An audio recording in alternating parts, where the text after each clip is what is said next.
إن الحمد لله نحمده ونستعينه ونستهديه ونستغفره ونؤمن به ونتوكل عليه ونعوذ بالله من شرور أنفسنا ومن سيئات أعمالنا من يهده الله فلا مضل له ومن يضلل فلا هادي له أشهد أن لا إله إلا الله وحده لا شريك له وأشهد أن محمدا عبده ورسوله اللهم صل وسلم وبارك على محمد الفاتح لما أغلق والخاتم لما سبق والناصر الحق بالحق والهادي إلى صراطك المستقيم صلى الله عليه وآله وأصحابه حق قدره ومقداره العظيم سبحانك لا علم لنا إلا ما علمتنا إنك أنت العليم الحكيم رب اشرح لي صدري ويسر لي أمري واحلل عقدة من لساني يفقهوا قولي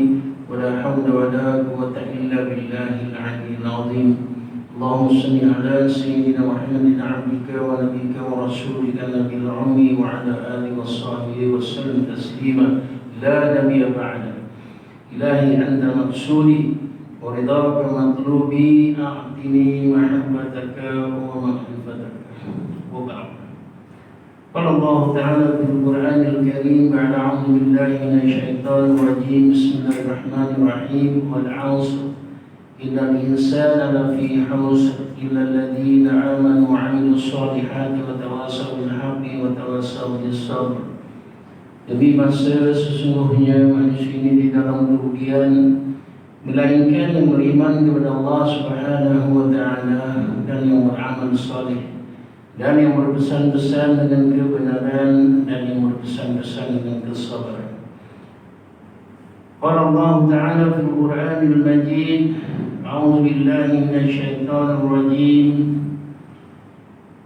Wa ma ataakumur rasulu fakhudhuhu wa ma nahakum anhu fantahu wattaqullaha innallaha syadidul 'iqab. Apa saja perintah yang datang daripada Rasulullah sallallahu alaihi wasallam, maka taatilah dan amalkanlah, dan apa saja larangan yang datang daripada Rasulullah sallallahu alaihi wasallam, maka jauhilah. Jadilah orang yang bertakwa, sesungguhnya azab Allah ini sangat pedih. Qala Rasulullah sallallahu alaihi wasallam, khairukum man ta'allama al-Qur'an wa 'allama. Yang sebaik daripada kamu ialah orang yang belajar Al-Quran dan mengajarkannya.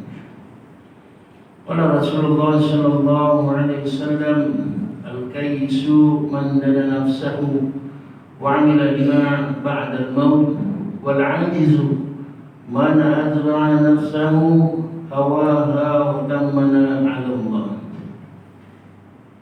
Orang yang cerdik, yakni orang yang berakal, adalah orang yang mempersiapkan dirinya dan beramal untuk menempuh hari kematian. Sedangkan orang yang lemah imannya adalah orang yang jiwanya mengikut hawa nafsu dan berangan-angan kepada Allah Subhanahu wa Ta'ala. Qala alaihi salatu wassalam. Assalamualaikum warahmatullahi wabarakatuh. Alhamdulillah. Dan sekali insyaAllah terima kasih pada insyaAllah Ustaz Fitri, Ustaz Khairul Fitri, yang mengatur jadual saya apabila saya balik ke utara. Untuk pengetahuan umum, orang tua saya main lepas. Saya ada rumah di baru-baru ni lah. Saya ada rumah di balik pulau. Jadi bila saya balik ke Pulau Utara ni, saya akan telefon Ustaz Khairul Fitri. Jadi dia atok saya punya ni lah, jadual saya di sini. Dan alhamdulillah dengan sokongan daripada Ustaz Zaki, insyaAllah hari ini insyaAllah Allah makbulkan doa saya untuk berada dengan orang-orang yang beriman hari ini. InsyaAllah syukur kepada pengurusi Surau Al-Banna, insyaAllah di datang kuasanya para ustaz-ustaz, asatiza yang hadir, insyaAllah Saya ni umpama buat cepedak luar pagar, baru-baru nak belajar jadi penceramah. Kalau ada kesilapan, Masya Allah tolong tegur saya. Masya Allah saya ni tak pandai, ilmu pun tak ada, baru mula nak belajar-belajar lah. Baru buka kitab, baru nak memondok, Masya Allah. Jadi kalau ada apa-apa kesilapan, Masya Allah tolong tegur saya. Masya Allah, Masya Allah. Dan kepada semua sekali hadirin hadirat muslimin muslimat yang dirahmati oleh Allah Subhanahu wa taala sekalian. Sama-sama kita Masya Allah mengucapkan syukur, alhamdulillah ala kulli hal kepada Allah Subhanahu wa taala. Kerana Masya Allah ada mula jinak-jinakkan kita untuk menghadirkan diri kita ke dalam majlis yang baik-baik. Bukan saja dalam majlis yang baik, dalam tempat yang baik. Ahabbul biladi illallah masajid. Tempat yang paling Allah suka adalah di rumah-rumah Allah. Surau ni rumah Allah tadi, di mana ada majlis, insya-Allah dibuat di satu tempat dan menyebut kebesaran Allah, membacakan hadis-hadis Rasulullah sallallahu alaihi wasallam. Hebatnya sunnah ini. Belajar dan mengamalkan sunnah, insya-Allah. Kalau wujud perkara-perkara yang seperti itu di dalam satu majlis, di dalam satu tempat, itu pun dikira rumah Allah ya. Masya-Allah. Wa abghadul biladi ilallah aswaqah. Tempat yang paling Allah tak suka adalah di pasar-pasar. Jadi hari ini tuan-tuan, kita ni insya-Allah Allah bagi hidayah, gerakkan hati nak datang rumah Allah. Ya, insya-Allah. Bukan kerana saya orang kerana hijab, bekas penyanyi rock. Dulu aku minat hijab ni. Lagu dia kan, ketika begini mencari-cari, masa tu pula aku tengah bercinta. Hari ni kahwin dah ada dah. Kan 7 orang mana. Asbab kahwin tu dia cakap pasal lagu tu lah. Bukan pasal tu ya. Pasal Allah sayang ni, Allah dudukkan kita dekat sini insya-Allah. Begitu jugalah saya ni, bukan bermakna saya duduk tinggi daripada tuan-tuan ni. Saya makam yang tinggi tak. Saya lawan yang paling banyak dosa.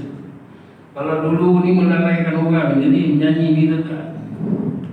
Siapa ada dengar satu konsert ataupun satu persembahan, sama ada dalam TV ataupun dekat expo, dekat funfair, dia sambil dia dengar menyanyi tu, dia pegang tasbih, subhanallah, subhanallah, masya Allah, Allahu akbar. Sedapnya suara dia. Lagu ni subhanallah, Allahu akbar, Allahu akbar, Allahu akbar. Ada tak? Ada tak? Tak ada, mana ada. Kan apatah lagi yang menyanyi tu, lagi mana ada. Kan? Jadi saya selalu fikir apa tuan-tuan, insya-Allah, kalaulah ketika saya itu sedang lalai ni apa tuan? Apa makna lalai? Perkataan lalai ni pun saya pergi mondok nak cari apa tu lalai. Supaya kita tak salah artikan kan. Jadi Masya Allah, Imam Hasan Al-Basri rahimahullah alaihi kata, lalai ini adalah apabila satu orang menjalani kehidupan sehariannya. Dia kerja ke, mencari nafkah, mencari dunia, Masya Allah. Dia berkebun ke, dia buat apa saja sepanjang hari di hidup itu tanpa ingat mati, itu dia lalai. Tanpa ingat mati, Imam Hasan Al-Basri kata, itulah lalai. Jadi asbab daripada perkara ini saya belajar, saya dapat ketika saya belajar. Jadi tuan-tuan guru ni ulama-ulama, Masya Allah, apabila kita belajar, tuan-tuan guru ni akan bagi kata-kata hikmah, diambil kata-kata hikmah daripada ulama-ulama dahulu. Ulama-ulama yang muktabar, yang boleh dipercayai ilmunya, insya-Allah. Imam Al-Ghazali saya tak kenal. Ibnul Kathir, insya-Allah. Ibnul Qayyim, insya-Allah. Ini yang selalu digunakan, perkataan-kataan, kata-kata nasihat yang digunakan. Jadi hari ini saya ambil dulu, kan? Jadi kerana ungkapan seorang ulama ini, Masya Allah, ada barakah. Jadi asbab daripada perkataan itu, Masya Allah, tuan-tuan, hari ini ingat mati. Nabi kata, al-kayyisu man dana nafsahu wa amila lima ba'dahu. Siapa yang orang yang bijak ini adalah orang yang melakukan persediaan beramal untuk menghadapi hari mati, itu dia orang bijak. Jadi nak tak jadi orang bijak, nak jadi orang tak bijak, atau menjadi orang yang lemah, tak nak. Kita nak jadi orang yang bijak. Seperti kata Nabi, orang yang bijak ini adalah orang yang ingat mati. Kenapa ingat mati? Kerana kita akan rasa takut. Ini takut ni nak. Cuba bayang, saya selalu latih diri tuan. Saya latih diri bila nak tidur tu, kerana saya bayangkan sekejap saya duduk tidur miring. Kenapa sunnah tidur miring belah kanan kan? Nabi sunnah Nabi tu kena amalkan. Dan setelah kita melakukan baca doa, insya-Allah kita kibas kita punya tempat nak tidur 3 kali, wala haula wala quwwata illa billah. Lalu kita pun duduk, kita bacalah. Banyak doa. Jadi terpulang ke akal kita apa yang kita mampu baca doa. Baca Fatihah, baca ayat kursi. Kalau boleh sebelum daripada itu, solat 2 rakaat 2 awal sunat taubat. Lepas tu baca surah Al-Mulk. Lepas tu kibas, kita nak tidur ni baring ni, baca lah Allah 3 kali 4 kul. Kita baca tasbih, Masya Allah. Lepas tu sondong kita badan kita kan, sebelum nak tidur. Bismillahirrahmanirrahim, ahya wa amut. Sondong, taruh tangan kat sini. Kenapa tak pindah waktu ini? Mengenangkan umatnya, dia akan menangis, menampung air mata dia. Kenapa duduk belah kanan? Itulah kedudukan kita dalam dia Allah. Cuba bayang benar kejap, tuan-tuan, kena berlatih. Ini bapa saya ajar ni. Dia latih, Masya Allah, kena.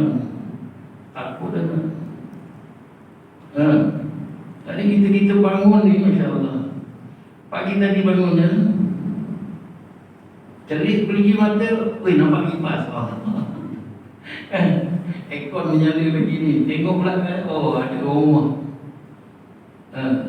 Yang muda-muda tu mungkin ada anak tengah, ada kecil-kecil, anak kecil kan. Tengok, maknanya apa? Kita tidur lagi kan. Nabi ajar apa? Ini kena amal ni, ibu-ibu kena ajar anak-anak. Masih kecil kita kena ajar doa. Doa masuk ni kena ajar, doa harian. Yang Nabi tinggal dalam diri kita, sebab Nabi ni sayang bagi kita tinggal doa. Alhamdulillahilladzi ahyana ba'da ma amatana wa ilaihi nusyur. Kan? Itu. Jadi Masya-Allah. Lepas tu kita bacalah istighfar.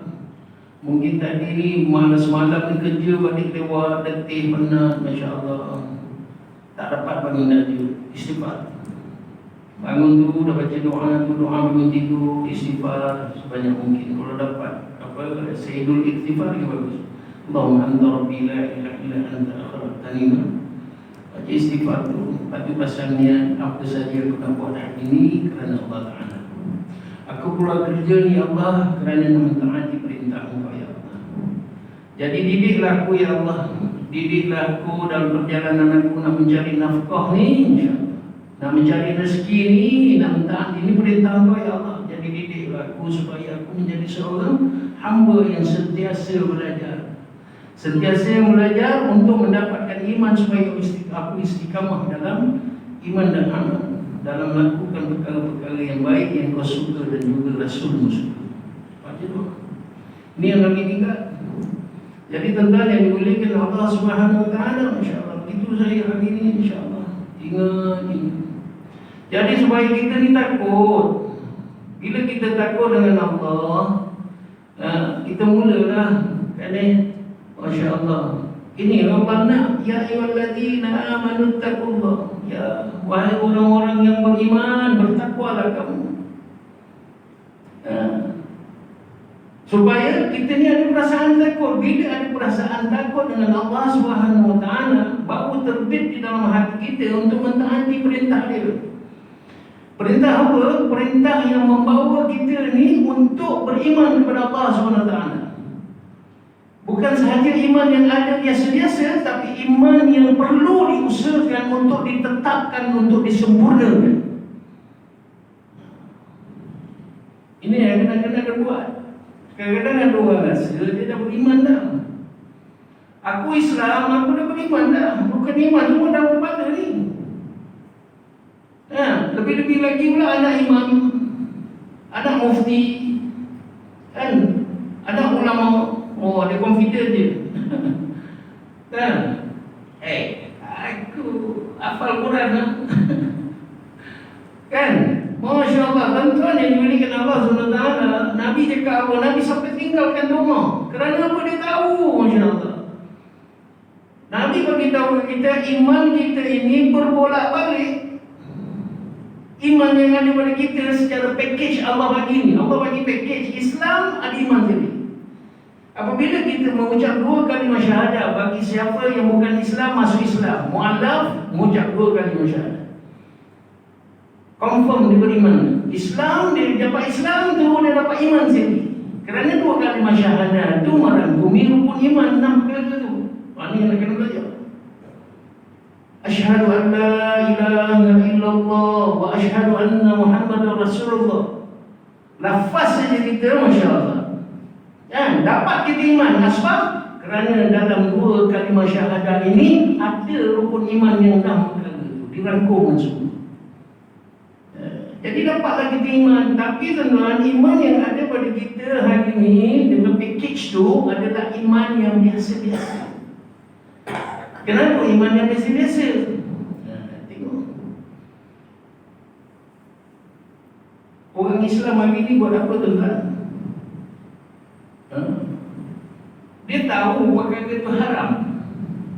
Ni iman yang biasa-biasa yang ada package yang Allah bagi ni tuan-tuan. Kita lahir ni free tak? Kita lahir free, lahir je Islam. Maknanya dengan iman. Tapi ingat, iman tu iman yang biasa-biasa, harus diusahakan. Kan? Kalau kita tidak usahakan iman, apa yang berlaku? Orang Islam ambil rasuah. Orang Islam amalkan rasuah, sedangkan dia tahu asbab daripada iman yang biasa-biasa tu ada. Dia tahu rasuah itu haram, betul? Tapi kenapa dia buat dia? Dia tahu arak itu haram, tapi kenapa dia minum juga? Dia tahu pakai seluar pendek itu haram, kenapa dia pakai juga? Dia mendedahkan rambutnya bagi perempuan tidak menutup aurat. Dia tahu itu perintah Allah. Aurat ini perintah Allah, hukum daripada Allah Subhanahu Wa Taala. Allah kata haram. Tapi kenapa masih lagi ada orang tak pakai tudung? Ada orang yang pakai seluar pendek lagi lelaki. Yang teruk lagi perempuan pakai seluar pendek. Itu lagi teruk. Sedangkan di Islam ada iman. Kenapa dia jadi macam tu? Itu sebab iman yang ada itu yang dipanggil iman yang biasa-biasa. Dan iman yang biasa-biasa ini harus diusahakan seperti Allah kata dalam Al-Quran, ya ayyuhalladzina amanu aminu billahi wa rasulih. Allah panggil kita ni tuan-tuan, ya ayyuhalladzina amanu. Berapa banyak ayat tu ya ayyuhalladzina amanu. Dia panggil, dia sayang hamba dia. Dia panggil ya ayyuhalladzina amanu taqullaha haqqa tuqatih. Wahai orang-orang yang beriman, wahai hamba aku yang beriman, bertakwalah kamu, takutlah kamu dengan Allah. Wala tamutunna illa wa antum muslimun. Janganlah kamu mati melainkan mati dalam Islam. Jadi maknanya orang yang beriman biasa-biasa ni tadi, yang datang secara paket ni tadi, belum tentu mati dalam iman ni, belum tentu mati dalam Islam ni. Itu sebab Allah kata ya ayyuhalladzina amanu aminu. Wahai orang-orang yang beriman, tetapkanlah iman kamu kepada Allah dan Rasul. Dah ada iman, kena tetapkan lagi. Dah ada iman, kena sempurnakan. dah ada iman, kena usahakan. Hingga ke Rasulullah sallallahu alaihi wasallam memberi amaran tuan-tuan, masya-Allah. Amaran kepada siapa? Kepada ahli syurga. Pelik tak? Dah confirm dah. Sahabat ni semua ahli syurga. Nak yang 10 orang tu. Abu Bakar fil jannah, Umar fil jannah, Utsman fil jannah, Ali fil jannah, Abdurrahman bin Auf fil jannah, masya-Allah. Said bin Zaid fil jannah, Zubair al-Awwam fil jannah, Sa'id bin Waqqas fil jannah, Baidah bin Jarrah fil jannah. 10 orang duduk bersama dengan Nabi. Nabi bagi amaran, janganlah kamu terlalu yakin dengan iman yang ada pada kamu. Lalu Rasulullah kata apa? Jaddidu imanakum.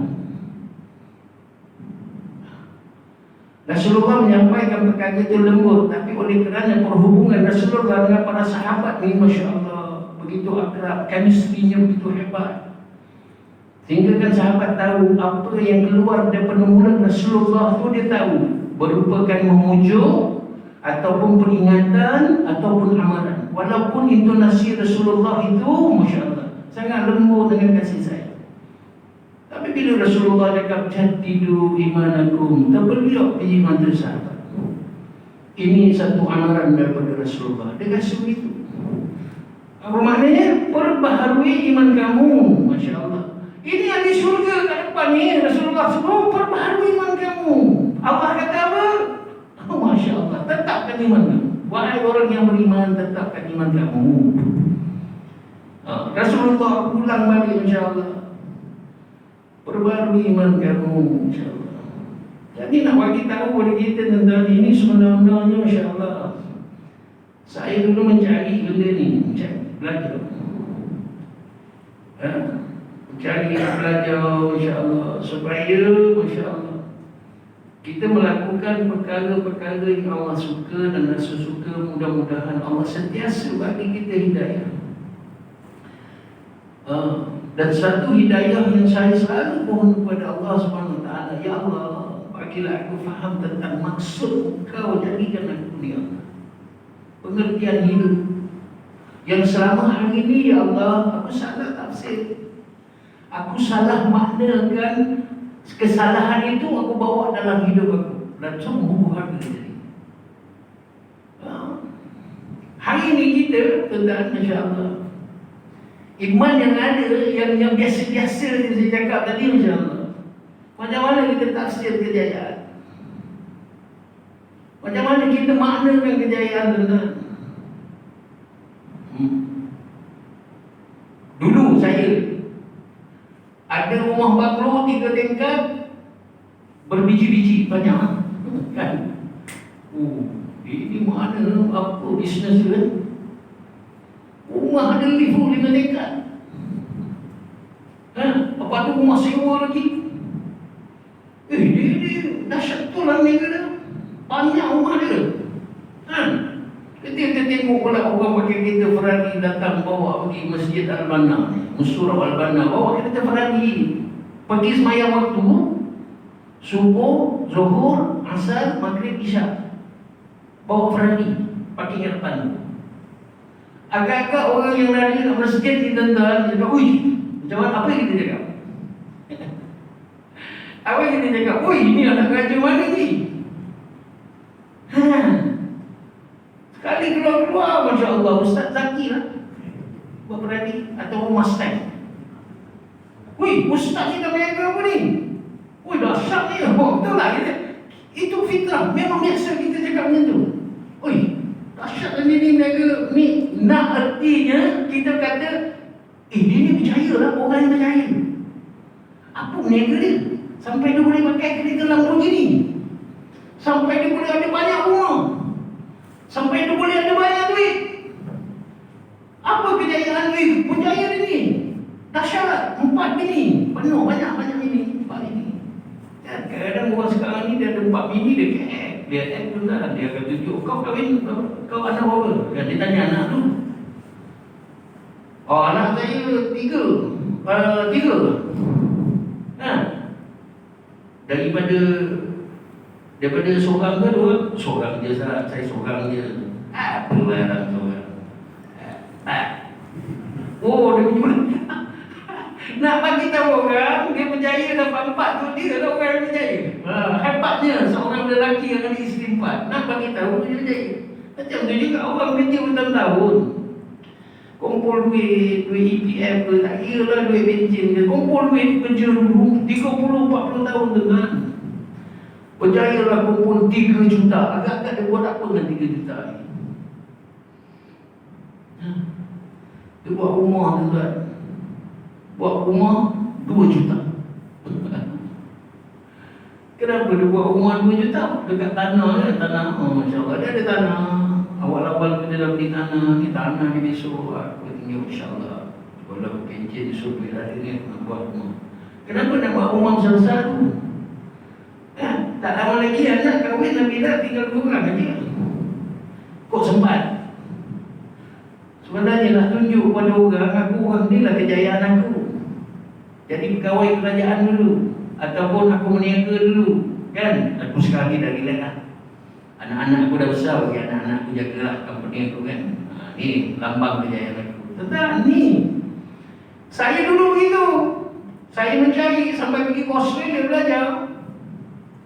Nak mencari kejayaan tu, kerana kita faham ada benda banyak, ada duit banyak, ada rumah banyak, ada kereta banyak, ada isteri banyak. Itulah kejayaan. Tapi bila belajar tuan-tuan, subhanallah, padahal saya ingat dulu, Masya Allah, tahun 70-an, tahun 80-an, tahun 90-an, Pak Imam sekarang ni masih ada lagi bagi-bagi. Kan, kalau ada satu mak bapak ni menghantar anak pergi ma'at tahfiz, anak 7 tahun, 8 tahun pergi ma'at tahfiz. Uish, kau ni pergi hantar anak tahfiz dulu apa? Kau nak jadikan anak kau jadi apa? Jadi imam? Apa yang kau imam? Duduk kat Kuala Lumpur lah, duduk kat Syalat, rumah sewa je dah RM1,500. Dulu habis. Kan, boleh ke dia bagi makan? Ni mentaliti orang kita. Kerana salah tafsir kejayaan. Sedangkan Allah SWT kata dalam Al-Quran apa? Wa may yuti'illaha wa rasulahu faqad faza fawzan 'azima. Orang yang taat perintah Allah dan juga Rasulullah SAW, Allah akan bagi kejayaan sebesar-besar kejayaan. Faman zuhziha 'anil nari wa udkhilal jannah faqad faz. Orang yang dihindarkan daripada api neraka dan dimasukkan ke dalam syurga, itulah yang sebenarnya orang yang berjaya. Akhirnya kita tanya pada diri kita nak pergi mana? Ini soalan yang selalu saya tanya pada diri saya ketika saya hijrah dulu, memondok mencari ilmu. Sebab daripada takut ingat mati. Jadi mencarilah apa ni kejayaan.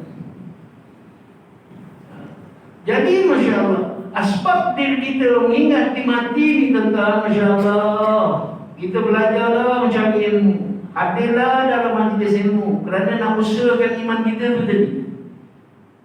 Ini iman yang penting. Kalau kita tak usahakan iman kita tentang, kita confident je kita ni masuk syurga. Kita dibuai oleh syaitan, melalaikan kita pasal tak ingat mati. Kan pasal apa? Kita yakin aku orang Islam lah, dosa besok sikit je kan. Kalau dosa bawa balik mati pun masuk neraka kejap je. Ni mentaliti saya dulu. Masuk neraka kejap, dah cuci habis dosa, keluar masuklah syurga balik. Apa kena relax lah. Senangnya cakap. Kan?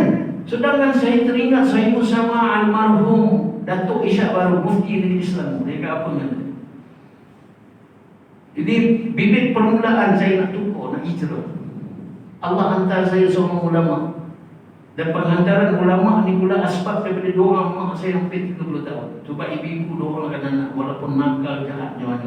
InsyaAllah. Doa, wajib doakan anak. Mak saya doakan dia hampir 30 tahun. Jadi dimakbulkan doa mak saya ni, dihantarnya seorang ulama untuk menyedarkan diri.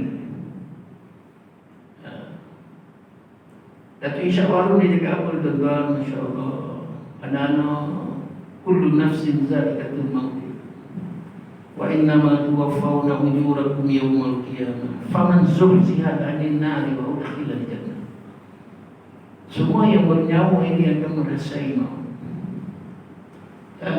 Janganlah kau risau tentang maut ini. Mati ni janganlah kau terlalu fikirnya. Yang harus kau fikir adalah apa yang kita nak bawa balik. Mati tu dah confirm dah. Kerana syarat mati bukan COVID, tuan-tuan. Biarlah kau bantai ke pedus sekalipun. Kalau Allah kata mati, matilah.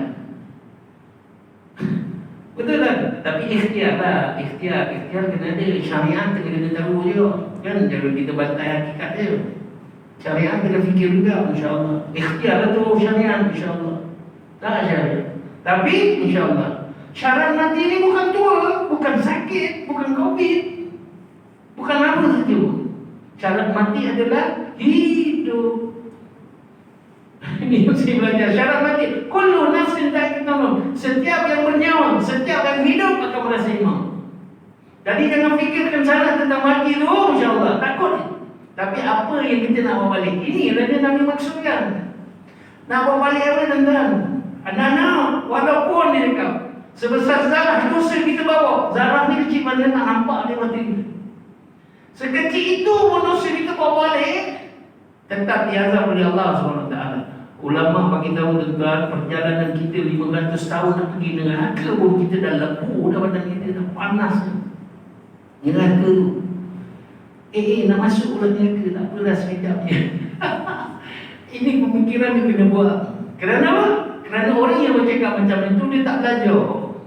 Itu sebab majlis ilmu ni penting, tuan-tuan.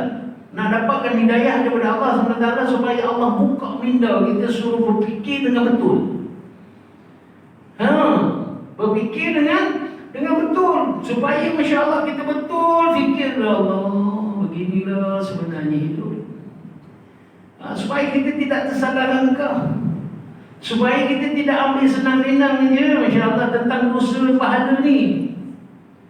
Kan? Supaya kita sedar, kita ni umat Nabi Muhammad sallallahu alaihi wasallam yang dikatakan oleh Allah Subhanahu wa taala, kuntum khaira ummati ukhrijat lin-nas. Kamu umat Muhammad, Nabi Muhammad sallallahu alaihi wasallam adalah umat yang terbaik aku lahirkan untuk semua manusia. Apa kelebihan umat yang terbaik? Ni kita ni, tuan-tuan, umat yang terbaik. Kalau kita tak belajar, tak tahu kita apa kelebihan kita. Itu yang poyo je tu. Ada masuk sekejap je. Lepas tu masuk syurga balik. Ya, kalau mati dalam Islam. Kalau mati dalam lalai, mati dalam kufur, mati Allah tak redanya. Ni bahaya. Dalam kita tidak belajar, Masya Allah, kita ingat senang-senang kita nak mati dalam Islam. Belum tentu lagi, tuan-tuan. Saat menghadapi sakaratul maut itu ketika yang bahaya je, tuan-tuan. Jenderal syaitan iblis yang akan datang. Dia hamparkan satu, Masya Allah, taman yang indah, lorong yang cantik. Dia akal kita. Kalau kita, iman kita tak usahakan. Ni iman ni nak mempertahankan kita ni. Kalau kita usahakan iman ni. Jadi kita akan ikut iblis syaitan. Pasal kita tak ada latihan untuk menghindarkan perkara-perkara fitnah dajjal, fitnah syaitan ni semua, Masya Allah. Tipu helah syaitan ni kita tak tahu. Pasal kita tak ada amalan, kita tak usahakan iman kita. Allah tak bagi hidayah. Bila Allah tak bagi hidayah, itu yang jadi poyo. Sedangkan kita umat Nabi Muhammad dia banyak kelebihan. Umat Nabi Muhammad dibagi pilihan, tidak seperti umat-umat yang dahulu. Apa pilihan yang Allah bagi? Boleh masuk syurga tanpa hisab, tuan. Itu di antara kelebihan umat Nabi Muhammad ni. Rasulullah ini dah buat urusan dengan Allah dah. Sebab dia sayang pada umat dia, dan dia tahu umat akhir zaman ni imannya subhanallah. Teruk, sembahyangnya tak ingatkan Allah, lalai ibadatnya, Masya Allah. Angkat takbir je, Allahu Akbar. Aduh, lapar pula. Lapar pun ingat. Motor dah kunci belum? Ni kita ni, solat ni, sekarang ni, tuan-tuan, Masya Allah. Siap ragu pula. Ada kunci, dia dah kunci dah motor. Ini yang Nabi kata. Masya Allah. Ketika Jibril mensyukuri penciptaan yang begitu indah pada diri dia, dia kagum Jibril ni, dia bersyukur kepada Allah SWT. Jibril buat apa tuan-tuan? Jibril bersujud kepada Allah 2 rakaat solat sunat 20,000 tahun. Dia nak tunjuk dia syukur kepada Allah SWT. Itu pun Allah kata apa? Sudahlah Jibril, dah confirm dah kau memang betul-betul syukur dengan aku. Tapi Jibril akan lahir umat akhir zaman yang nabinya kekasih aku, Muhammad sallallahu alaihi wasallam. Umat itu solat 2 rakaat tak apa-apa. Tak ingatkan aku, ibadahnya begitu lalai. Itu pun lebih afdal apa yang telah kau buat di semayang 20,000 tahun ni. Terkejut Jibril dah, terkejut Jibril. InsyaAllah. Cerita dalam satu hadis, insyaAllah. Ini tuan guru saya cerita. Jangan terkejut Jibril. Kenapa ya Allah? Kerana apa yang kamu buat ini, insyaAllah, adalah di atas kehendakmu. Tapi umat akhir zaman, walaupun 2 rakaat dia solat begitu lalai, tak ingatkan aku, teruk ibadat dia, insyaAllah. Tapi dibuat atas dasar dia taat kepada aku, atas perintah. Itu buat niat penting tu kan. Dia hari ni pergi kerja bukan nak cari nafkah bagi makan anak dengan isteri. Tak, pergi kerja kerana nak taat perintah Allah, kerana Allah Ta'ala. Minum air kerana Allah Ta'ala. Makan kerana Allah Ta'ala. Masuk tandas kerana Allah Ta'ala. Dikira ibadat. Ini Masya Allah.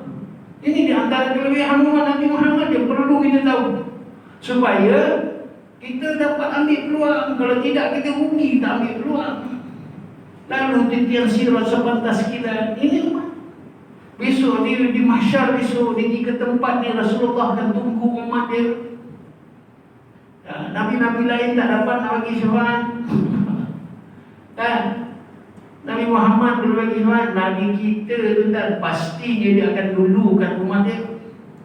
Saat dia nak mati pun, saat nak meninggal pun, Allah, apakah hak umat aku, bagaimana keadaan umat aku di akhir zaman nanti, insyaAllah. Terus Allah turunkan wahyu kepada Jibril alaihi salam, bagi tahu Muhammad, diharamkan umat yang sebelum ini masuk syurga selagi umat Muhammad ini tidak masuk syurga habis. Satu. Inilah bendanya tuan-tuan, Masya Allah, yang selalu terngiang-ngiang dalam otak saya ini, selalu fikir. Supaya apa? Supaya saya tidak dilalaikan oleh syaitan. Ingatlah, bila kita ingat hati tentang kita takut pada Allah SWT.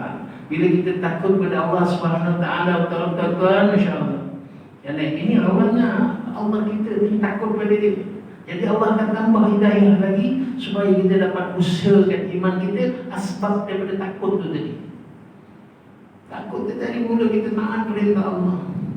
Jadi perintah-perintah Allah ni, Masya Allah, kita kena belajar, kita kena tahu, supaya berganda-ganda apa yang kita dapat. Masya Allah, duduk dalam majlis ilmu, apa kita dapat? Kenapa Nabi cakap duduk? Duduk majlis ilmu, majlis pengampunan, kan? Taman-taman syurga Nabi cakap kan. Itu pun ada orang buat tak tahu je. Itu pun ada orang buat tak tahu. Sedangkan kita ni dilahirkan oleh Allah SWT sebagai pendosa. Kullu bani Adam khata'. Semua ada anak itu melakukan masalah. Nabi dia masuk kan? Itu pun istighfar 70-100 kali. Kita berapa hari ni istighfar kita? Ni persoalan-persoalan yang selalu saya tanya diri saya, supaya saya ini tidak lalai. Saya ada list tuan-tuan. Dulu mula-mula belajar dulu tuan-tuan, Masya Allah, mula-mula taubat tu saya ada list apa benda nak buat, apa benda yang nak difikirkan. Di antaranya fikir nak mati. Mati tuan-tuan, fikirlah, ya Allah, masihlah kalau aku tengah rock lah dulu. Tengah terkangkang atas stage kan. Tak kangkang tak rock, rock masih kangkang. Kan? Masuk tulang ke kaki nyawa. Ketika kita sedang lalai dengan bapa saya selalu besar ni, bapa saya 7 tahun 14 hari, insyaAllah 7 tahun saya sempat, bila hijrah saya ni, berubah saya ni, 7 tahun saya sempat belajar balik dengan bapa saya.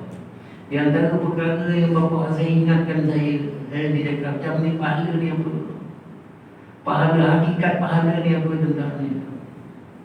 Dia tanya Saya pun cakap, kalau kita melakukan kebaikan, insyaAllah, contoh sedekah ke, kita buat amal soleh, kita buat baik, kita buat kebajikan, kita buat segala perintah Allah. Jadi Allah akan anugerah. Anugerah itulah pahala. Bapak saya cakap betul. Tapi hakikat pahala adalah apabila Allah redha kau. Kalau Allah redha kau, jangan kau minta syurga je. Kau minta redha Allah ni, bila Allah redhakan kau, semua ada dalam redha tu. Syurga, pahala, kebahagiaan, kegembiraan, ketenangan. Apa yang kau nak, semua ada dalam redha Allah. Jadi minta redha Allah. Minta sekali yang besar. Dan apa hakikat dosa? Saya pegang ni tuan, takut. Bila dengar bapak saya cakap, apa hakikat dosanya? Hakikat dosa ni jauh dia cakap, apabila sedetik kau lupakan Allah, itulah dosa. Satu detik tak lupakan Allah. Hari ni tentang insyaAllah, kan? Gila kita tengok TV Manchester United lawan Arsenal kan. Agak-agak berapa lama kita lupa kan. Kita tengok gegar kan. Program tu tak ada masalah. Ya. Kita tengoklah konsert apa-apa pun nanti saja. Apa-apalah perkara yang melalaikan kita. Berapa lama kita lupa kenapa? Bagi orang belajar ilmu hakikat dia ni lagi sedetik lupakan Allah, itu adalah dosa. Sebab bila kita belajar, kita pernah bagi hati. Ada satu hadis kursi, kalau saya silap tegur dia, insyaAllah. Allah berfirman dalam satu hadis kursi, disampaikan oleh Rasulullah SAW.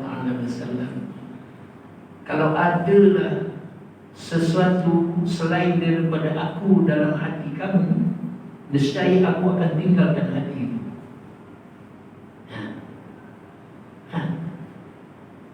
Kalau ada selain, ada satu sikit saja, satu perkara lain dalam hati kita daripada Allah, selain daripada Allah, Allah akan tinggalkan hati. Maknanya apa? Wa ma khalaqtul jinna wal insa illa liya'budun. Ini sudah begitu. Sebab Allah bagi kita ujian. Kenapa Allah bagi kita ujian? Kerana dah ada perjanjian, tuan-tuan. Ini pun perkara yang selalu saya fikir.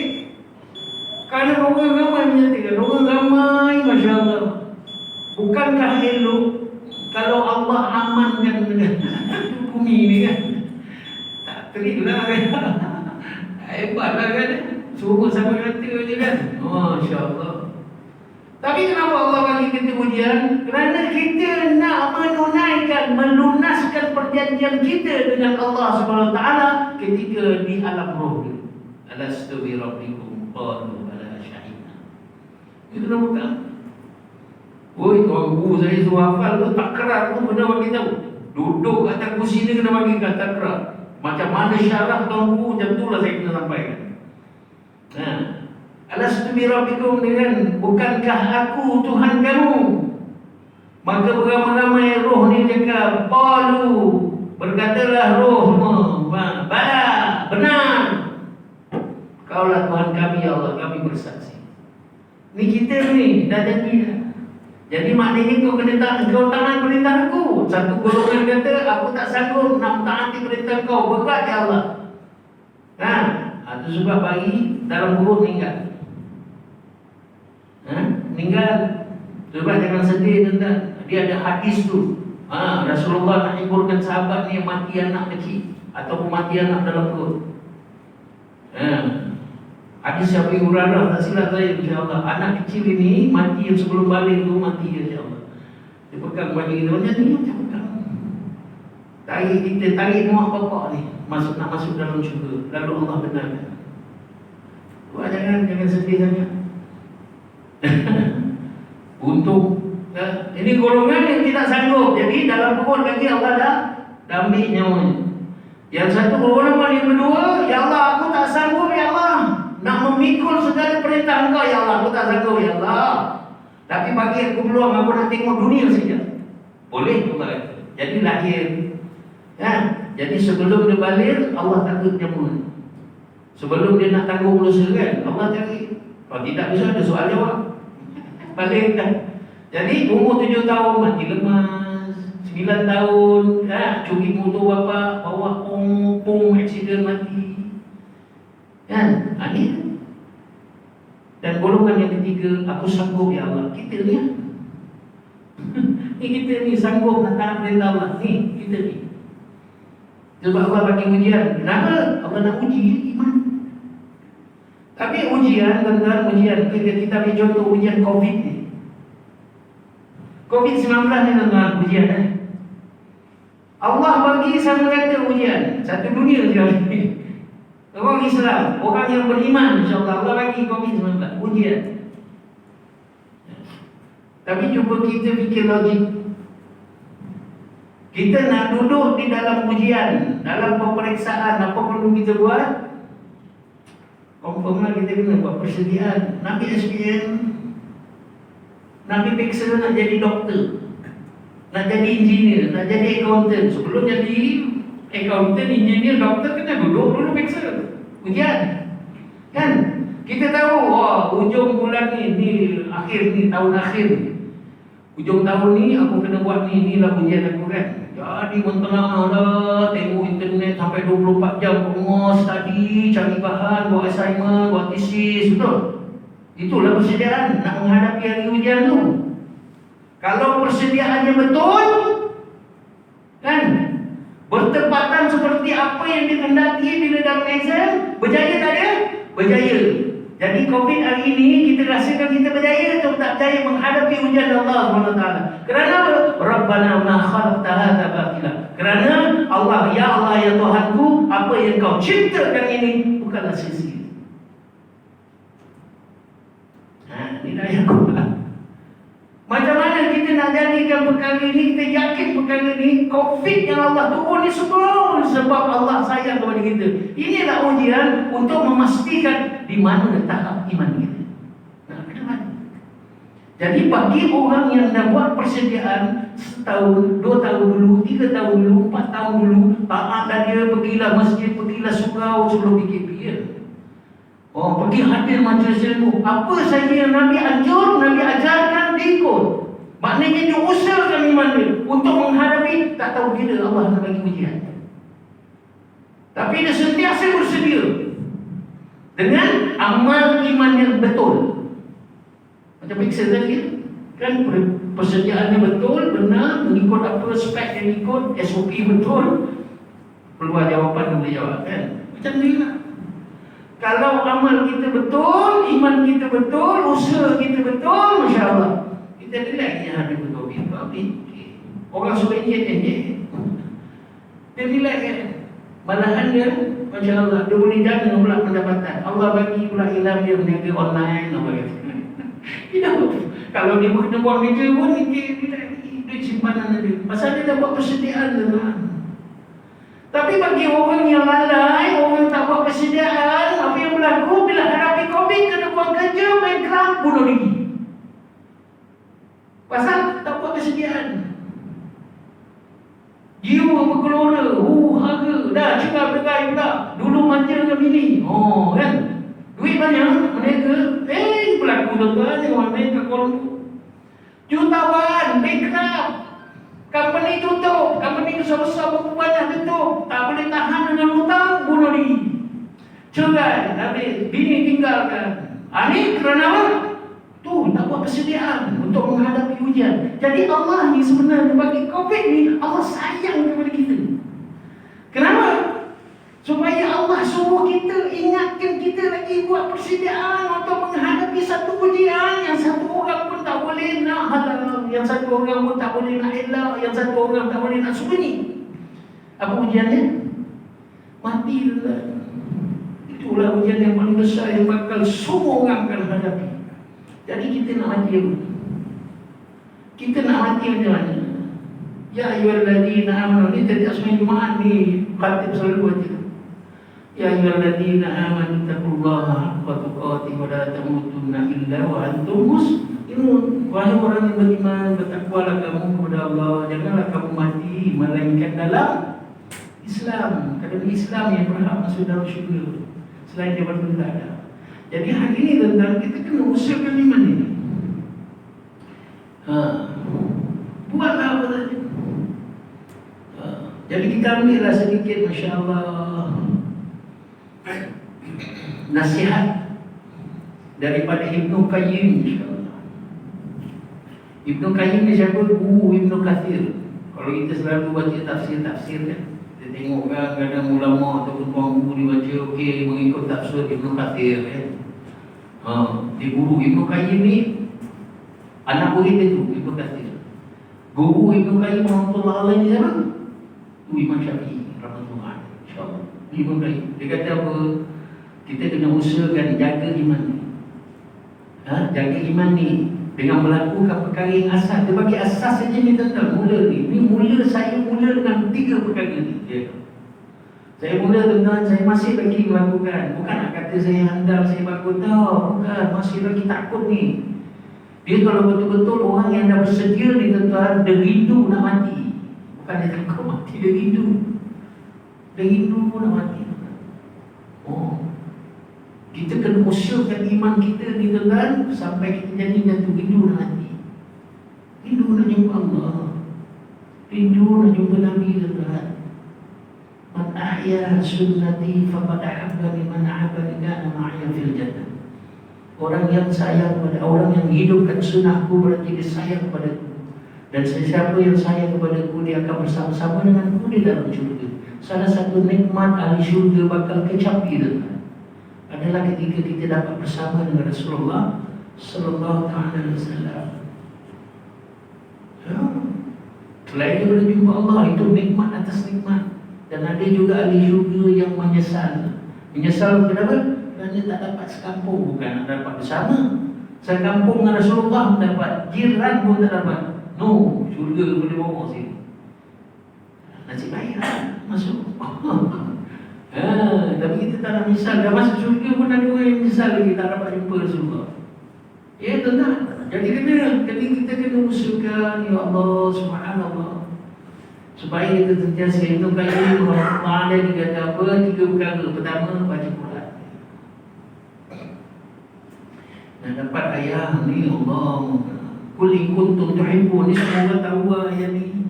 Ustaz selalu baca. Qul, katakanlah Muhammad kepada seluruh umat, Qul in kuntum tuhibbun Allah fattabi'uni yuhibbukumullah wa yaghfir lakum dhunubakum wallahu ghafurur rahim. Katakanlah kepada seluruh umat, kalau kamu sayang kepada Allah, ikut aku Nabi. Nescaya Allah akan sayang kepada kamu dan Allah akan ampunkan dosa kamu. Sesungguhnya Allah yang Maha. Maknanya baca Quran. Quran ni siapa punya? Diturunkan kepada siapa? Kepada Rasulullah. Kalau kita muliakan Quran, kalau kita teman, menjadi teman Al-Quran di dalam kehidupan seharian kita, insya-Allah, apa kelebihannya? Banyak. Quran ni jadi teman kita dalam kubur. Dia menjadi lawyer kita besok. Dia boleh bagi syafaat, insya-Allah. Dan itu kalamullah. Kalamullah ini pastinya ada keberkatan, barakah hidup kita. Dia akan menukar kita punya personality bila kita selalu baca Quran dengan, masya-Allah. Saya ambil contoh mak saya je lah. Mak saya 82 tahun. Tak nyanyuk, cakap macam orang muda, macam orang biasa. Boleh gurau-gurau macam orang biasa, bukan gurau sebagai dia orang tua, tak. Bergurau macam orang biasa. Kadang-kadang anak ni gurau atas dasar mak ni tua kan. Mak boleh menatau, orang ni kita pun anak gurau. Dah, mak saya ni gurau macam orang muda. Guna bahasa dia pun macam orang muda. Ingatan dia subhanallah. Siapa pun yang datang ke rumah saya, dia kenal salah silah orang tu. Duduk kat mana muda tu? Tinggal kat mana? Asal kau ni kan? Atok kau ni kan? Dia kenal. Masih lagi ingat. Macam mana mak saya boleh jadi macam tu? Dia Quran, masya-Allah. Dia guru Quran sampai sekarang ni Quran. Tak ada masanya, tak ada benda yang dia pilih.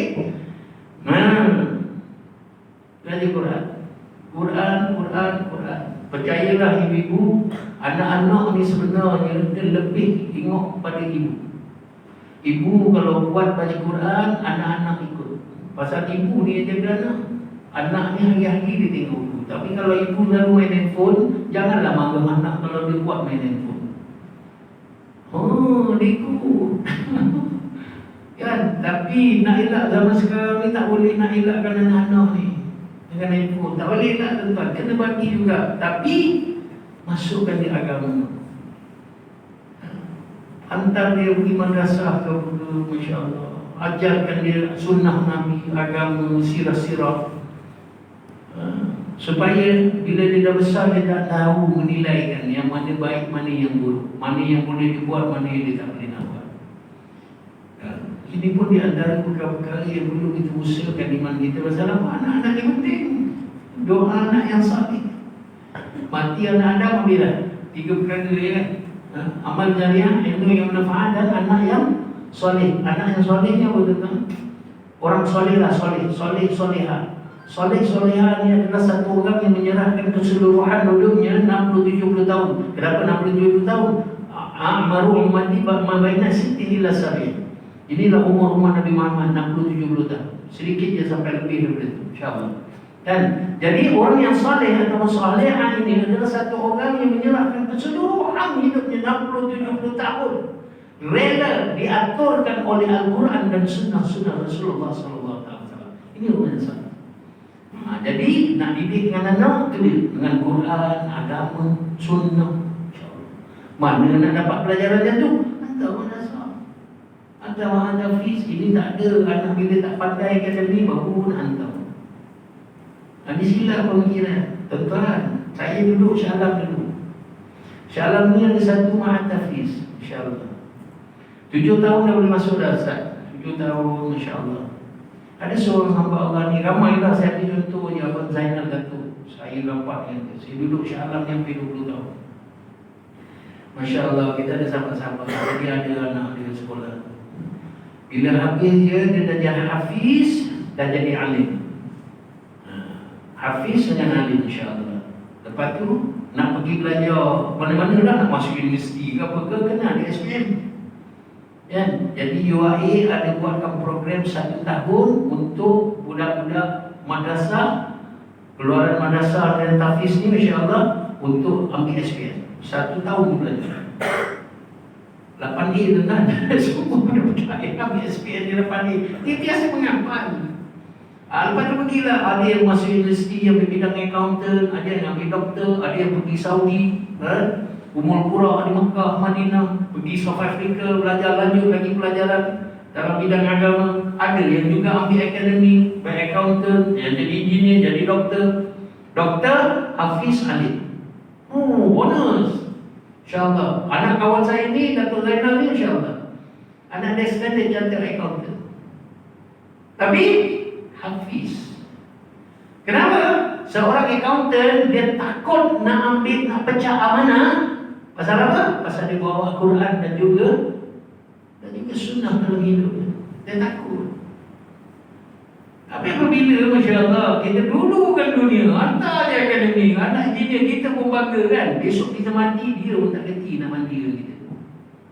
Ini yang berlaku sekarang. Ini itu wa may yuti'illah wa rasul ini yang sebenar-benarnya kejayaan. Ya, tapi anak tengok aja. Tuan nak mana adik keluarga, anak-anak nak mandikan ke bapak mak? Tak apa, saya serahkan dia ke orang masjid lah. Ini banyak berlaku tentang saya dengan dulu. Kadang-kadang kita panggil, kadang-kadang anak-anak nak mandir. CEO. Tak apa, orang masjid saya. Ini tuan-tuan. Kami kalau orang anak-anak yang ada agama, yang saya kata saleh dan salehah tu, Masya Allah, berkebun ini mak aku ni yang melahirkan aku. Inilah bapa aku yang selalu bagi nasihat yang menyokong aku di dalam apa saja aku buat. Ini yang kali terakhir, dulu selalu dia mandikan aku. Hari ni aku nak mandi kan dia, Masya Allah. Sambil mandi dia pujuk bapa dia, Masya Allah. Inilah tangan yang membesarkan aku. Masya Allah, subhanallah. Ini yang kita hari ini saya nak fikir kan. Kata tuan-tuan, sayang Nabi ni sayang kat kita tak ditara tuan-tuan. Sehingga kita tahu sahabat dia yang mati nak kena bunuh pun dia tak tukar takdir. Walaupun dia boleh tukar takdir sahabat-sahabat yang mati. Wa imam dunia Hasan Husain cucu kesayangan dia mati pun dia tak tahu. Hasan mati di Dia racun, musim mati dipancung kan. Jibril bagi tahu dia. Dia menangis dia tu kan. Balik rumah dia rindu dengan cucu dia, cucu pun datang peluk dia. Cucu, nenek datuk dengan cucu. Oh, jangan buat. Lain dia, tak macam dia sayang anak dia. Sayang cucu ni lain macam, dia tahu betul lah. Siapa yang ada cucu dia tahu. Begitu juga Rasulullah. Tapi dia tahu takdir mati ni cucu dia ni kena pancung, kena racun. Datanglah Siti Fatimah, ya Rasulullah. Aku tahu setiap Nabi-Nabi ini bagi satu senjata, iaitu doa yang makbul.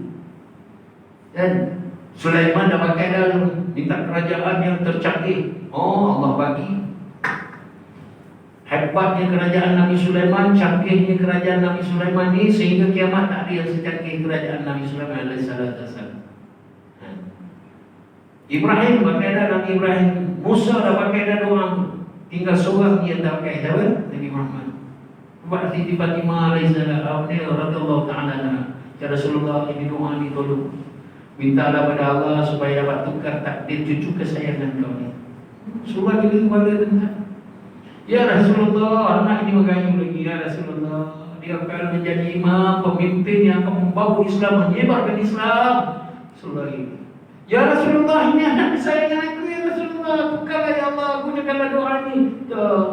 Akhirnya Rasulullah kata, bersungguh je doa ini untuk umat aku. Ini umat aku. Jadi kita kena hargai kasih sayang Rasulullah ni. Masya Allah, fikirkan umatnya. Masya Allah. Apakah perkara bakat yang Nabi tinggalkan? Quran. Baca Quran. Hari-hari kena baca Quran tuan-tuan. Inilah saya mengajar Quran. Nak dapatkan perkara itu, insya-Allah saya berdoa kepada Allah SWT. Kawan-kawan saya, mak saya minta, mak tolong doakan supaya saya boleh mewarisi kerja yang bapa saya buat dulu, mengajar orang Quran. Bapa dia, mak dia mengajar Quran dulu.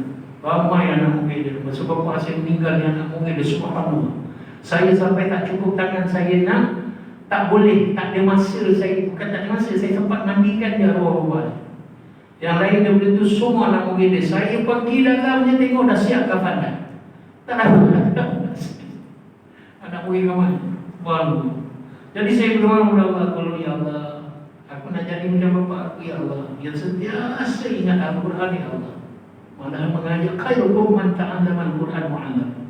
Sebaik-baik daripada kamu adalah yang belajar Al-Quran dan mengajar.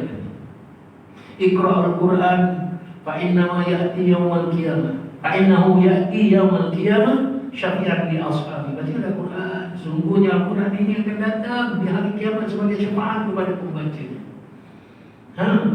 Jadi saya mengajar hari ini tentang saya mengajar Quran. Bukan nak tunjuk pandai, tak. Saya takut iman saya ni terlewat balik.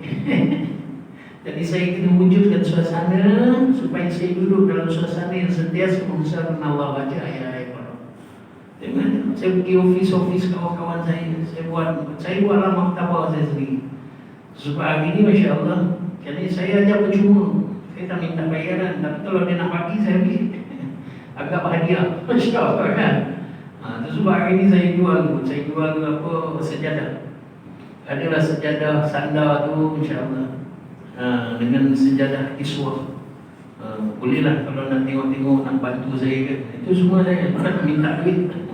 Saya hadirkan barang, saya jual, itulah keperluan diri saya. InsyaAllah tuan-tuan, kalau nak hadir kat luar, dua barang, bantu sikit insyaAllah. Ngajar Quran, pasal apa? Saya tahu inilah perkara yang dapat membantu saya, menolong kita ni besok. Hari-hari kena baca. Amalkanlah, tak baris, 2 baris, apa. Besok tu tingkatkan lagi 3 baris, 4 baris. Sampailah kita dapat, Masya Allah, baca 1 hari 1 juzuk. Lagi cantik lagi 1 hari 5 juzuk. Jadi lagi banyak kita baca, maknanya apa dia? Kita usahakan iman kita ni, Masya Allah, tak tahu level iman kita kan. Tengok berapa banyak. Lagi banyak bagi kita masa, maknanya lagi banyak kita bagi masa kita untuk Allah Subhanahu Wa Taala dan juga Rasulullah Sallallahu Alaihi Wasallam. Dan perkara ini dilihat tinggi di sisi Allah Subhanahu Wa Taala. Allah bagi hidayah. dapat lagi hidayah untuk kita istiqamah dalam iman, amal dan buat kerja-kerja kebaikan. Jadi kita nak baca Quran, insya-Allah baca tentang Quran, hargai Quran. Saya nak cerita, saya akan nangis banyak cerita pasal Quran ni. Boleh kesempatan lagi insya-Allah. Ada belum benda tetapi nak cerita pasal Quran ni tentang. Allahumma salli ala Muhammad, hebatnya. Tak tahu siapa-siapa yang dah dengar ni, tak apalah, ulang balik, dengar balik. Saya sebab ni nak cerita benda. Dua pasangan ini masih hidup lagi. Dan ketika umur si suami ini umurnya 45 tahun, isteri 40 tahun. Saya dengar cerita ni. Suami 45 tahun, isteri 40 tahun, menjawat kerja kerajaan, pegawai besar, duit banyak, ada duit. Satu kelebihan dua pasangan ini, Masya Allah, suka sedekah. Pasal dia tahu duit dia banyak, dia tak boleh nak buat amal apa, Masya Allah dia sedekah. Setiap bulan dia dah peruntukkan duit dia untuk madrasah, ma'atafiz, anak yatim dan sebagainya. Kalau siapa susah, dia pasti akan bantu. Asbab daripada kebaikan sedekah dia tu, tuan-tuan, Allah terbitkan dalam hati dia untuk hafal Quran. Itu dia buka hati dia, terkejut. Jadi dia solat-solat, insya-Allah dia cakap ini yang ada tak perasaan Allah bang sama. Allah bagi sama pasal dua pasangan ini memang masya-Allah.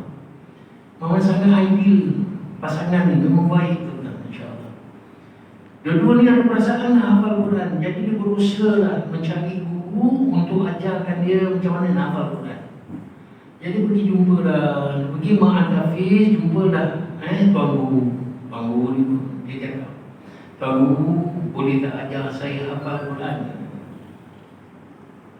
Tuan guru ni pun tanya satu soalan, boleh ngaji tak? Boleh mengaji tak? Jawapan dia mesti jam tak boleh kan. Jadi tuan guru cakap apa? Kalau tak boleh, susah hafal Quran. Jadi dia tak putus asa, tuan-tuan, dia keluar daripada Ma'at tu, insya-Allah dia cari guru yang lain. Dia tanya soalannya, dia tanya hasrat dia. Soalan sama je. Tuan guru yang kedua ni pun sama je soalan dia. Boleh ngaji tak? Dia jawab tak. Kalau tak boleh ngaji, susah. Dia keluar, dia cari yang ketiga, keempat, sama je. Sampai ke enam sama. Dan akhir sekali yang ketujuh dia jumpa. Jadi dia tanya, tuan guru, insya-Allah, tiba-tiba Allah terbitkan dalam hati saya ni nak hafal Quran. Soalannya sama, boleh ngaji tak? Tak boleh ngaji. Ya betul lah. Tuan-tuan guru lain, ustaz-ustaz lain yang cakap tu memang tak boleh ngaji ni banyak. Susah lah. Yang lebih-lebih lagi pula dah umur, kita dah keras. Makhraj huruf takut tak betul kan. Semualah macam-macam lah kan. Tapi tuan guru ni tak lepaskan dia begitu saja. Dia bagi amalan. Saya nak bagi amalan dulu. InsyaAllah kalau Allah nak bagi hidayah, apa-apa pun boleh berlaku. Kun fayakun. Jadi amalkan ini. Mudah-mudahan Allah sayang, Allah suka kat kalian. Asbab daripada amalan ini. Amal apa dia? Cium Quran. Amal cium Quran. Setiap ciuman, Masya Allah, apa saja kamu nak buat, sebelum tu cium Quran dulu dan berdoa kepada Allah. Ya Allah, ya Tuhanku, bagilah aku peluang untuk menjadi teman dengan Al-Quran ini, sama ada di dunia ataupun di akhirat. Ya Allah, timbulkan dalam hati aku ni supaya aku sayang dengan Al-Quran. Al-Quran ni sayang kepada aku. Ya Allah, ya Tuhanku, tolong ya Allah, aku nak jadi umat yang Nabi Muhammad yang betul-betul menghargai. Kerana hargai kasih sayang Rasulullah SAW yang meninggalkan Quran kepada aku. Doa yang baik-baik insya-Allah. Jadi dia buat, dia balik rumah dia buat, tuan-tuan, dia beli Quran, satu Quran dia simpan dalam beg dia. Tiap mana dia pergi dia akan bawa Quran. Otomatik dia akan ada wudu tak? Mesti ada wudu. Dia tak pernah putus wudu kerana dia nak cium Quran. Dia pegang Quran, mushaf, bukan handphone. Handphone tak guna cium. Jangan cium handphone. Kan? Beli mushaf dia, insya-Allah dia simpan dalam beg. Dia nak makan, dia akan cium Quran dulu, dia berdoa. Lepas dia makan. Dia nak pergi kerja, dia cium Quran dulu. Dia nak tidur, dia cium Quran. Dia bangun tidur, dia cium Quran. Tuan-tuan, agak-agak berapa lama dia buat amalan ni? Pasangan ni dua orang. Tuan-tuan dia buat 20 tahun, tuan-tuan. 20 tahun cium Quran je, tanpa melihat apa-apa pun. Memang dia tak boleh dah baca.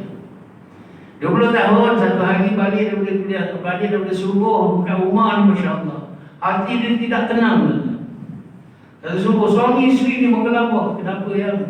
Tak tahulah, apa pun tak tentu. Dia ambil sejadah, dia buatlah solat apa, Masya Allah. Hari Allah tetap wujudkan dalam hati dia tu, Masya Allah. Dia pegang Quran tu, menggigil, menangis dia tuan. Allah terbitkan dalam hati dia, sudah tengok Al-Quran. Dia buka Al-Quran, suami isteri dia buka Quran, dia hafaz ni.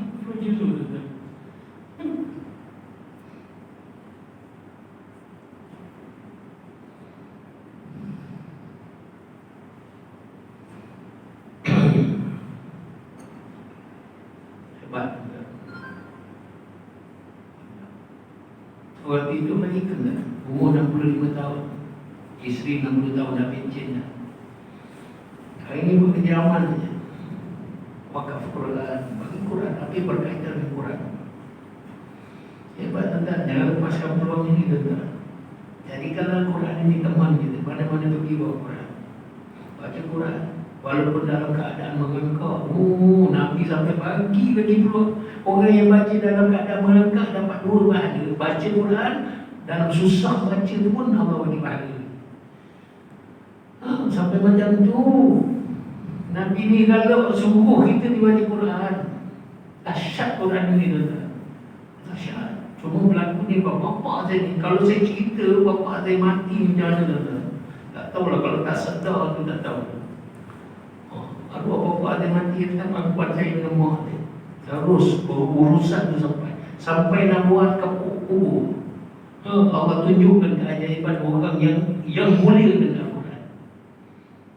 Baca Quran tu dalam keadaan mengangkau, tak tahu pergi belajar. Dan siapa yang boleh mengajar. Dekat luar sana ni anak muda teguh tuan-tuan. Sekarang ni payah nak cari. Semua belajar online banyak. Cepat pandai itu ada. Saya ambil pendekatan mengajar cara orang kampung dulu. Macam mana saya kecil-kecil rumah bapak saya ajar, macam itulah cara saya mengajar. Saya suka kaedah itu, lebih mesra. Tak laki sejarah ketiga, insya-Allah. Saya mengajar begitu, insya-Allah. Panggilkan kawan saya. Bila-bila masa je. Ni balik ni ada ni. Pasal saya ada dekat sini, saya akan buat online dengan kawan saya di balik ni saya ada kelas online pukul 11. Siapa yang nak saja, saya tak akan kata tidak. Saya akan buka komputer saya belajar online, ada Zoom, pakai Zoom. Ada dua orang hari ini, 11 ke 12. Tak kira 12 ke 1. Tuan Quran, insya-Allah. Ibnu Qayyim kata yang kedua, hadir majlis ilmu. Hadir ilmu ni barakah tuan-tuan. Esensial je. Kita melawat orang sakit, Allah bagi apa? Satu kira. Betul tak kan? Pergi orang mati, melawat orang mati, satu kira. Pergi ke kubur, tambah lagi satu kira. Majlis ilmu apa? 1,000 kira. Walaupun kita tertidur kat balik tiang apa, tiang tu ke kat dinding kan, kita datang, kita penat, kita tertidur. Tak, Allah tak kurangkan, 1,000 kira tetap apa. Macam mana kira satu kira? Rasulullah, bila sahabat tanya kan, macam mana kira satu kira ni? Rasulullah tunjuk tu Gunung Uhud. Bukan Bukit Uhud dia tempat perang tu tau. Gunung Uhud tu yang panjalan tu, 7 km banyak. Itulah kan? Ketika itu, bukan ketika itu pun, sekarang ni pun Gunung Uhud yang paling besar di Madinah. Rasulullah tunjuk yang paling besar. Tapi kalau Gunung Everest, gunung yang besar kat dunia kan, ada dekat Madinah, Rasulullah tunjuk. Itulah, faham tak maksud? Ni hebatnya pahala ni tak boleh, kita tak boleh kira 1, 2, 3 Rasulullah nak bagi faham je tu Gunung Everest tu lah satu kira. Tapi Madinah ada Gunung Uhud. Dia umpamakanlah begitulah besar je nilai dia satu pahala ni. Satu kira tu lah dia. Ni Allah ampunkan dosa. Ketika sedang duduk dalam majlis ilmu ni, sekarang ni tuan-tuan, jangan kata 70,000 malaikat. Asalkan ada membesarkan Allah, hebatnya sunnah Rasulullah, malaikat akan turun. Kerana malaikat sedang melindungi satu umat Nabi Muhammad SAW membaca, mengatakan, mengeluarkan perkataan yang pernah Nabi keluarkan. Malaikat sedang dilindungi, 70,000 diturun, dia mencatat segala amalan. Ni Allah ampunkan dosa. Sekarang ni seluruh makhluk di langit, seluruh makhluk di darat, seluruh makhluk di lautan mendoakan keampunan dosa kamu semua. majlis ilmu, jangan pandang lagi saja. Datang ke majlis ilmu, belajar Quran. Dan yang ketiga tuan-tuan, insya-Allah Ibnu Qayyim rahimahullah alaihi kata muhasabah. Hari-hari kena muhasabah ini yang saya cakap ni tadi. Ingat nanti, bayangkan nanti ni, tak tahu orang pun tak boleh lepas, akan duduk kat yang mahat. Jadi bayangkan duduk, oh tak apa tuan-tuan. Sempit, gelap, lumpuh. Tapi kalau kita dapat mentaati perintah Allah, kita usahakan iman kita mungkin lumpuh itu luar. Iman dan beribadat ketika di dunia ni tuan-tuan, insya-Allah cakap mengganggu, cakap benda tak berfaedah, sombong, dengki, ni semua azab ni sebenarnya. Azab daripada Allah SWT kat dunia. Dan ke akhirat ni besok kita akan rasa, ya Allah menyesal. Itu yang keluar tu ayat tu, Rabbana absarna wa sami'na farji'na na'mal salihan inna muqinun. Sudah sejadah. Besok insya-Allah. Rabbana, ya Allah ya Tuhanku, aku dah dengar, ya Allah aku dah lihat, ya Allah aku dah yakin ni.